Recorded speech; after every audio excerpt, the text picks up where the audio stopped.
Right when you pull up the pitching tab for tonight's slate in MLB DFS, you are going to see how fun this slate projects to be because we have got dudes on dudes on dudes. Shohei Ohtani, Walker Buehler, Zach Wheeler, Robbie Ray, Brandon Woodruff, Lucas Giolito, Luis Castillo, Blake Snell, maybe, and also a couple of younger pitchers who are not quite there yet, but have the makeup of being potentially fun pitchers from a DFS perspective. So our job today is to sort through those aces, decide who is our best option for DFS, and let you know how to handle things for today's slate. Welcome on into the solo shot. That's right here on the FanDuel Podcast Network and numberFire.com. My name is Jim Sanas. I am a senior writer and analyst for numberFire.com, here to break down today's 10-game main slate. We're locked set for 7:05 for tonight. Last night had that Cubs game get a little bit wild with the weather. Just didn't really look that way in the morning. Got worse as the day went along. So that's why I recommend following Kevin Roth of Roto Grinders on Twitter, because he was on top of that. I'm not going to know that as well, especially here in the morning. So follow Kevin Roth of Roto Grinders on Twitter for all weather information. But as of right now, it does look like we are good to go for today. As always, though, check back for an updated forecast later on. Also, an update to our schedule for today, because we are jam-packed across the FanDuel Podcast Network for today. We have this going on right now. I'm recording Covering the Spread with Nick Costos and Dr. Ed Fang later on today. We have our PGA podcast with Brandon Gadula and myself. That's recording live on YouTube at 11 a.m.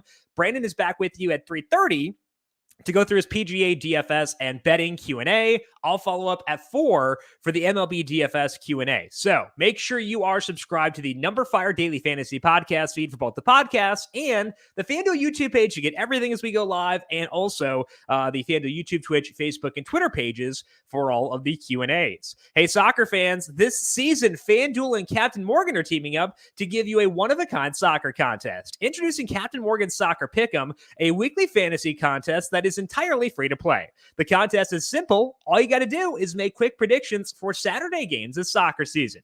You will earn points for each correct pick and compete for a chance to win up to $3,000 in prizes every single week. Head over to FanDuel and enter the Captain Morgan Soccer Pick'em today. Must be 21 plus to participate. For more details, visit FanDuel.com or download the FanDuel Fantasy app. Eligibility restrictions apply, and don't forget to make your game day more delicious and sub in the captain. Pitching preview for this Wednesday main slate. As mentioned, Shohei Ohtani is the top dog on FanDuel for today, checking in at $11,600. We have Walker Buehler at 11.3. Zach Wheeler's 11,000. Robbie Ray facing the White Sox at 10.5. Brandon Woodruff is 10.3. Lucas Giolito comes in at $9,800. Luis Castillo is 97. Blake Snell is 9,000. And then Johnny Cueto and Nick Pivetta are the other guys at $8,000 or higher. And although we've got like 97,000 aces on this slate, most of them are in tough matchups. Buehler's facing the Padres. I used Nola against the Padres on Saturday, but it's still a tough matchup for sure. It's a team we can go at, but, they're tough. Zach Wheeler facing the Rays, a lot of power there. Robbie Ray facing the White Sox. He's a lefty. Brandon Woodruff facing the Reds. We used, or I did at least, Corbin Burns against them last night. Didn't go all that great, so that's a consideration. Lucas Giolito facing the Blue Jays. I know Dylan Cease was good against them last night, but tough matchup there. Luis Castillo facing the Brewers. It's a lot of tough matchups. The one guy without a tough matchup is Shohei Ohtani. So I think that Ohtani does deserve to be at the top of our list, at least from a median projection perspective for today. And I've previously been a bit cautious with Ohtani because the strikeout rate was down. And given all he's been doing this year, I thought there was a chance maybe he was wearing down, because that would be totally understandable. And then he took a blowtorch to the Tigers last week. So I think it forces us to put Ohtani atop our list for tonight. And it's another good matchup for him here. He's facing the Orioles. I was very happy to stack them last night, and they did very well, but they're not a great team. They have a 25% strikeout rate versus righties and an 8% walk rate, and those plate discipline numbers are good for pitchers. It should allow Ohtani to be efficient with his pitches. And even deep in the year, we're in August, and he's still pitching well, and they are letting him ride. He has gone 95 or more pitches 3 times in his past 5 starts. The most relevant sample for Ohtani is the past 9 starts with more sliders, and in that time, he has a 25% strikeout rate with a 5% walk rate. That strikeout rate's still a bit low relative to other aces on this slate, but he's shown the ability to have spike games. He had 8 strikeouts against Tigers, 8 against Oakland, 9 against the Giants, and the A's and Giants are much tougher matchups than the one he gets tonight. It's also so impressive that Ohtani has gone at least 6 innings in all but one of those 9 starts. Really nice floor. Matchup helps the floor too. So there is a lot to like here. So I was too low on Ohtani last week, and I'm fine correcting course here and putting him at the top of my list. So Shohei Ohtani on a loaded slate is my number 1 guy for today. The second option is going to force us to go at someone in a tough matchup. We just have to decide who we want to prioritize in that tough matchup. The contenders there are Zach Wheeler, Robbie Ray, and Walker Buehler. All three guys are facing teams with at least a 103 WRC plus against their handedness. And that's why I went Ohtani first, because the floor is better there. But in terms of ceiling, I really do like Wheeler's outlook.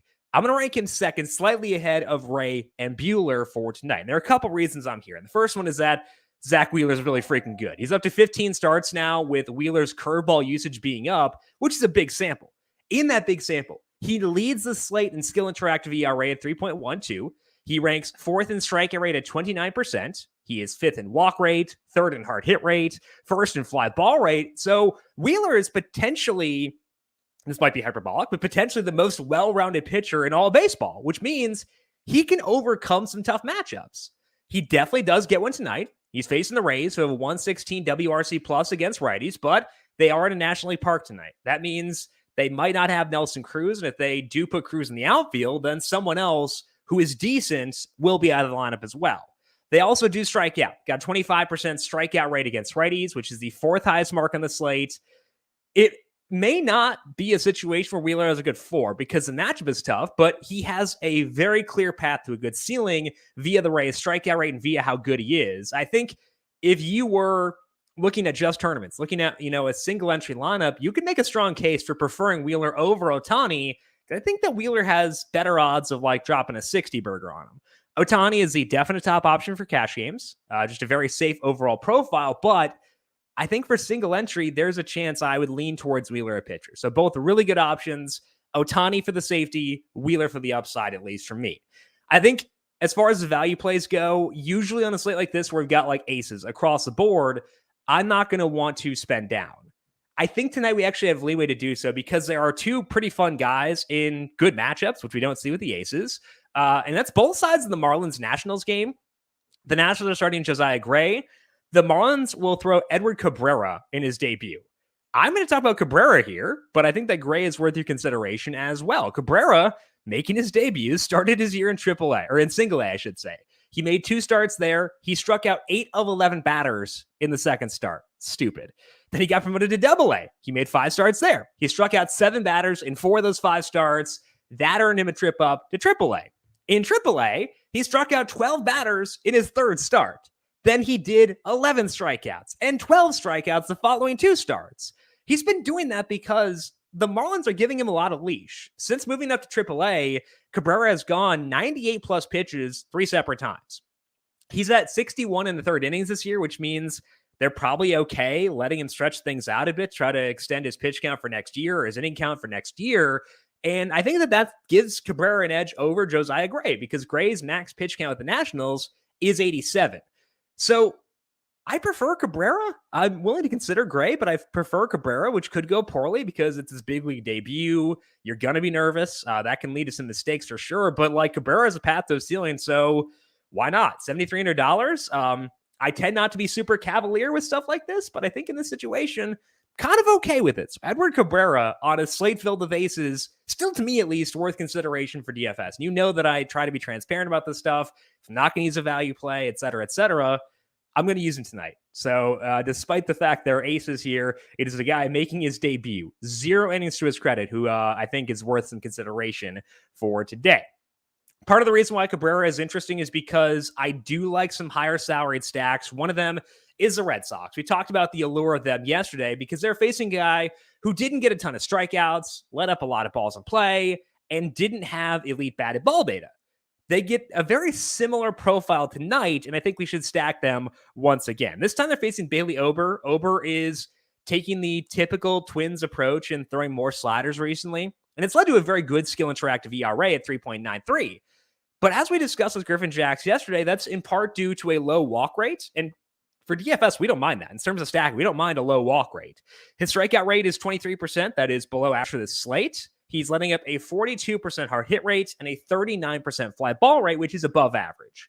If you put that profile up against, I don't know, like let's say the Rangers, that can be fine. That's totally okay.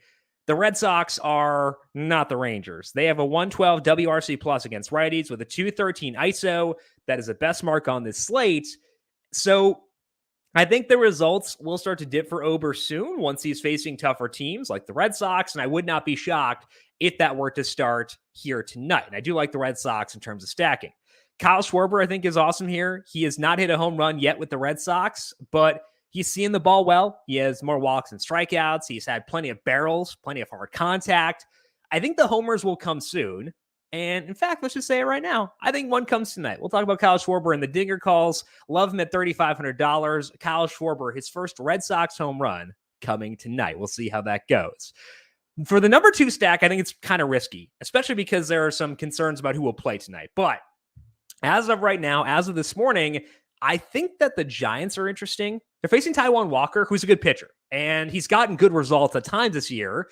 The peripherals recently are less rosy, and the Giants' offense is pretty good. So I think I'm going to go back to stack them here and hope that others do not. They got a pretty low implied total, so I wouldn't expect the Giants to be super popular tonight, despite the fact they did blow up last night. Walker's been jacking up his splitter usage recently. We talked about this earlier in the year when he started lowering his splitter usage, where it wasn't like a bad thing for him. It's not a pitch we need to fear all that much. So the fact that it's coming back up doesn't bother me. And the peripherals tell that same story, because in the 6 starts with more splitters, Walker has a 4.98 skill interactive ERA. His strikeout rate is 18%, and he's letting up a 49% fly ball rate. Against a lot of teams, I would trust the results. The results say Walker's a good pitcher. I would trust those results and I'd move on. But the Giants are not a lot of teams. They have a 110 WRC plus against righties, a 202 ISO, 40% fly ball rate, and they're in New York tonight. It's not a great park for overall offense, but it's a much better spot for home runs than San Francisco. So I like their upside here a lot. Even though it is risky to go with the Giants, I still think they are a tremendous stack here. They're not like a team you want to stack if you are super risk averse, but I'm not. So I think that they grade out pretty well here. I'll give them a whirl and hope that that people avoid them. The one thing that would cause me to deviate here and downgrade the Giants would be if both the Brandons are out. Crawford is day-to-day with a back issue. Belt's grandmother passed away yesterday. Played a great game in her honor last night. He said that he was dedicating that game to her in his season, but I'd assume there's a chance that Belt will miss time soon, as he should in that situation. So if both Belt and Crawford are out, downgrade the stack. For now, though, I am in. I think they've got a lot of depth here in this offense, so I would still be there, even if both the Brandons can't play, but it would downgrade them for sure. And the team that would go above them would be this number 3 stack. We talked about Edward Cabrera making his debut in the pitching section. We'll talk about another guy making his debut in stacks. And that's Jake Latz for the Texas Rangers facing Cleveland. I think we can stack Cleveland against him for tonight. Latz started the year off in Double-A, and he got a lot of strikeouts there. He had a 31% strikeout rate, but his ERA was still 4.69. I think a lot of that was due to his 10% walk rate, but he also didn't get that many ground balls. And, you know, we don't get hard contact data from minor league parks, but I would bet based on the results that he was letting up a lot of hard contact too. Eventually, Latz did get promoted to AAA because the Rangers have a lack of pitching depth for sure. The first 2 starts in AAA for Latz did not go well. Let up a ton of fly balls. There was a big dip in strikeouts. But now he's forced into the big leagues because of some COVID issues in the starting rotation for the Rangers. Cleveland is really bad against lefties, so I don't want to stack them against the lefty. I tried really hard not to last night. They got an 88 WRC plus, not a ton of power, but I still think we want to be in on them here strictly because the matchup is so good. I don't like making strictly matchup-based recommendations, but I think in this scenario, we kind of do got to try to get to Cleveland here. The primary guys are Jose Ramirez, Framil Reyes, and Ahmed Rosario. None of those guys are values. We're trying to get to Wheeler, Ohtani, et cetera, et cetera. So we do have to dig for some value here. Yu Chang is a guy who hit for some power in AAA, put the ball in the air in the majors quite a bit. So I think Chang is someone you could consider.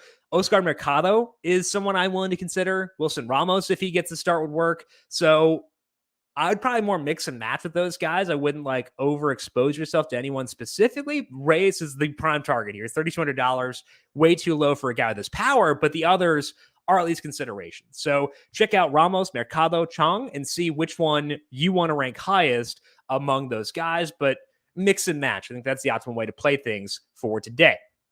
Let's finish up here things to watch and talk about another couple situations to potentially get some one-offs. Similar to last night, we got some bad teams facing pitchers we want to stack against. So it's mostly one-offs here, but I think that the primary one is the Pirates against Tyler Gilbert. Gilbert had the no-hitter, but his skill interactive ERA at his 2 big league starts is 5.54. He has a 14% strikeout rate. We can use guys facing that. And it does give us some value here. Rodolfo Castro should play. He's $2,300. He can hit some tanks. Michael Chavis is minimum salary if he gets in there once again. So not opposed to some one-offs in the Pirates. I can't full stack them because they're bad, but Chavis and Castro, guys, I'm willing to use. Same thing's true for Arizona. They're likely facing Mitch Keller, though that has not been confirmed as of yet. Keller did look better his last time out, but I'm still okay using bets against him. With Arizona, you just have to make sure they're competent hitters. To me, that's basically Dalton Varsho at $3,000 if he plays. Also true for a couple others, but I wish the salaries here were lower to compensate for the fact that they are #bad. Finally, the Angels are good for some one-offs tonight. It's hard to stack them because their best hitter is unavailable for stacking because he's pitching tonight. But facing a bullpen game for the Orioles, that is unlikely to go well. So Joe Adell, Brandon Marsh, if Upton can play, I would squeeze him in there. Max Stassi, if he plays, same thing. Jared Walsh looked a little bit better last night, but still not quite fully back. Either way, Angels work. They've got some value. So I think if you're looking at like a 3-player stack, I'd rank the Angels above both Arizona and the Pirates, but below Cleveland, the Giants, and the Red Sox for today. Let's finish up with the dinger calls, and I did spoil it before, but Kyle Schwarber is my boring home run call for today. Again, no home runs yet with the Red Sox. I think that changes tonight. He goes yard, and I think that Schwarber probably going to go on a run here pretty soon. So Kyle Schwarber's the boring one. The fun one is boring if you've been paying attention, but it's fun in the sense that this is a guy who was left off of a team's 40-man roster. I'm pretty sure he was a Rule 5 pick at one point, but that's Lamont Wade. Lamont Wade Jr. of the Giants, playing really good baseball, hitting the ball hard, in a good matchup, in an improved park for dingers from his home park. So home run picks for today, Kyle Schwarber and Lamont Wade. We'll see how they can do for tonight.